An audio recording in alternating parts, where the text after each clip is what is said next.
All right, let's get right into it. Have you ever been so tired, just bone deep exhausted, that even thinking about your to-do list feels like a physical weight? You know you need to stop, but there's that little voice in the back of your head, right? The one that whispers, you're just being lazy. And this confusion is especially painful in faith communities, where being busy can sometimes get mixed up with being holy. So that brings us to the big question, the one we're really tackling today. Is it laziness or is it burnout? Because, look, they can feel the same on the surface, right? Either way, you're not getting things done. But where they come from, totally different worlds. And figuring out that difference, well, that's everything. It's the first step to actually finding rest without feeling guilty about it. So before we even talk about solutions, we've got to get real about the problem. And the problem is this guilt that comes with being still. Think about it. We live in a culture that just screams hustle, hustle, hustle. Productivity is everything. So what happens when you hit that wall? When you literally can't go anymore? It's so easy to think, what's wrong with me? We make it a personal failure or even a spiritual one. And this nails the core issue. We look at someone who's just running on fumes, constantly serving, never stopping. And what do we say? Wow, they're so holy, so dedicated. We've somehow, accidentally, turned complete and utter exhaustion into a spiritual badge of honor. So of course, when our own bodies and minds are screaming for a break, we don't listen. We don't see it as a legitimate need. We see it as a failure. Okay, so let's get practical. It's time to draw a really clear line in the sand here. We're going to look at a psychological framework that helps us tell these two things apart. And listen, this isn't about making excuses for not doing things. This is about making an accurate diagnosis, So you can find the right cure, not just the one you think you're supposed to use. This slide just lays it out so perfectly. Think of it like this. Laziness is when you have a full tank of gas, but you just don't feel like driving. The capacity is there, but the will isn't. It's a motivation thing. But burnout is when the will is there. Oh man, you want to drive so badly, but you look at the gauge and it's on empty. The tank is bone dry. You've got nothing left. It's a capacity problem, not a will problem. See the difference? And let's be super clear about what burnout actually is. This isn't just, oh, I'm a little tired today. No, this is a deep, profound exhaustion that hits you everywhere, emotionally, physically, mentally. I love how it's put here. It's a nervous system collapse.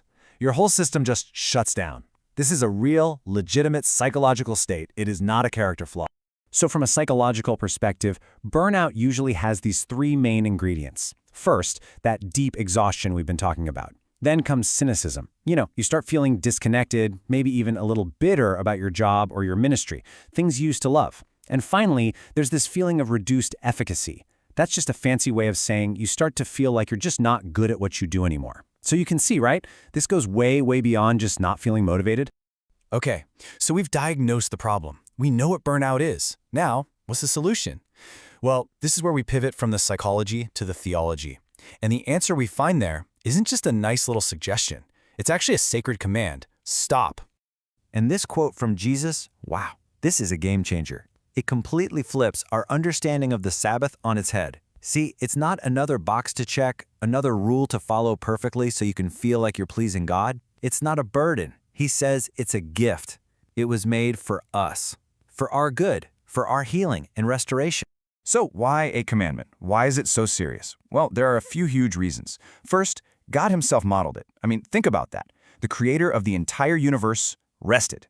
That tells you something right there. Rest is woven into the fabric of creation. Second, it's an act of trust. When we actually stop, we're basically saying, I trust that the world won't fall apart without me. God's got this. It's a rejection of the idea that we have to do it all. And third, like we just said, it's for us. It is a gift designed to put us back together again. Okay, this all sounds great in theory, right? But how do we actually do it? How do we rest in a way that doesn't just fill us with more guilt? Let's get really practical and break it down into 3 steps. All right, here they are. 3 simple steps you can actually do. Step 1, diagnose, don't judge. Step 2, schedule that sacred stop time. And step 3, practice delight. Let's dig into each of these.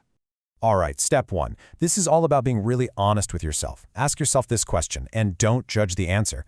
Am I avoiding something I actually have the energy to do, or am I physically and emotionally unable to function right now? If you're just avoiding, okay, that might be a discipline issue. But if you are truly unable, that is a massive flashing sign from your body that you need rest. It's a signal, not a sin. Okay, step 2. You have to get intentional. This won't just happen. You have to literally schedule it. Block out a full 24 hours on your calendar. And in that time, no work, no checking emails, no just getting one little thing done, nothing. You have to protect this time like it's the most important meeting of your week, because it is.